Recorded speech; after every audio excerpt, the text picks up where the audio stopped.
All right, we're at Social Media Mastery. I'm Scott Patton. This is Michelle and Matt. Congratulations, welcome to the show. Great job. Thank you. So tell us a little bit about how you got into LinkedIn. No, I'm just joking. Facebook is what we're talking about today. I was originally when I started Web Friendly, I started to try to build a content management system that would make it easy for business owners to manage their website, and I failed miserably at that. So I had to make an income. So I started teaching workshops to entrepreneurs on the weekends. I was able to make a living from that. Did that for about 2.5 years, and then I realized that small businesses didn't want to manage social media on their own. They wanted to get someone else to do it for them. So for the last 2.5 years, I've been teaching people how to become social media managers, social media directors, and do social media for other businesses. Oh, cool. Great. I've heard lots of people have been through your course and they found it really great, really helpful, and then are now helping other people with their social media. Yeah, we've now had almost 200 people through the program, so yeah, it's done really well. Excellent. Yeah. Great. Yeah. So we want to get some free advice. Okay. If you were, and you can break this into different sections, right? But if you were, say, a small business, and we'll just assume you're in Hawaii and you're a roofer, okay, how would you use Facebook? Now, before you answer that one, the next question is, what if you're an author, coach, speaker, and it's worldwide? How would you use it? And then what if you had a national company? Okay. So if I was a roofer, I would make sure that my SEO is dialed in first. Facebook is really great for introducing new products and services that people do not yet know exist. Whereas if somebody needs a roofer, they're going to do some Googling. Everyone knows what a roof is. Yeah, so they're going to Google, they're going to try to find a roofer, right? So I think that's really important. But if you're a roofing company, you've already got all your SEO dialed in, that sort of thing. Now you want to get to social media. It's really important to be able to tell your story or to tell a story that people can connect with.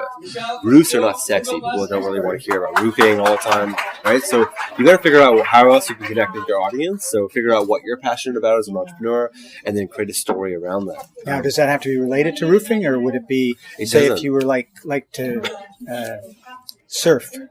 I was actually speaking with someone over the phone who is in a very small town, and he does furnace installations, and he does duct cleaning and that sort of thing, and he really wants to do Facebook marketing. And I was like, you should do SEO, and I was trying to get him away from the Facebook stuff. He's like, no, I really want to do it. I was like, look, you got to create the story. And I was explaining kind of that whole thing. I said, we're really great. It's like, let's just say you're like 300 pounds, and the next year you want to lose a bunch of weight. He's like, well, I am 300 pounds. I do want to lose a lot. And I was like, perfect, right? So that became his story. So now his social media campaign, it's about him and his company, and his messaging is about being more healthy. And I just basically asked him what he was more passionate about that he'd like to go and share. Right? So what you're really saying is people give them a reason to connect with you, and then when they're ready for the product, they're going to come to you. Yeah. Or you'll be the first person that comes to their mind when you're thinking about Exactly. When I was on stage, I talked about creating your reality show, right? So, your reality show is like what it is that, you're doing on your day-to-day life. And as humans, we already have a story. We already have our own brand. But as a business, you have to create that story, right? So it's always easier to market a personal brand than a whole business, right? For sure. Cool. And then for podcasters, you have a show, you have a podcast. Do you create a story around that podcast as well? And do you have it in the business page? Do you have it on your personal profile? I would create a story around the people in the business versus the business as a whole. The people in the business have those that you can really connect with them. The people can connect to that, right? Yes. So those are the best social media campaigns. I mean, if you just look at what social media campaigns have been most successful, they're almost always around, telling a story about a person, right? That's the easiest thing to go viral. Yeah, it is, yeah. Okay. So if you're a national or international market, same. It's even easier. It's even easier. You're in the whole world is your playing field. I mean, even when we're looking at Facebook ads, right? It's a fraction of the cost to market internationally, and when you have a larger audience, it's much less expensive than if you go really local. Okay. Right? So it's much easier that way. You can do more like webinars, Google Hangouts like this, right? So would you recommend, so let's just talk local and then we can talk national or international. Yeah. Would you recommend Google AdWords over Facebook ads? Only when people know the product exists, Google AdWords for sure. If people don't know the product exists, then Facebook for sure. Okay. The other thing to look at it too is that you're building an audience that you want to have engaged with you. That way you can later monetize that audience with, advertisers, promotional partners, whatever it is, right? So it's not just about the size of your network, but that they're actually engaged. So if you have a business page what would you put on your business page? Okay, so let's say George, he's a surfer in Hawaii who has a roofing company, and so he does all that stuff on his own page? Does he have a business page? What sort of stuff does he put on his business page? So he'd have to decide what story that he wants to tell. Okay. So it's a surfing story. Yeah, so it'd have to be a bit more specific, like, you know, like, let's say we're going to make a movie about surfing, like, what's going to happen in that story? What's he trying to accomplish?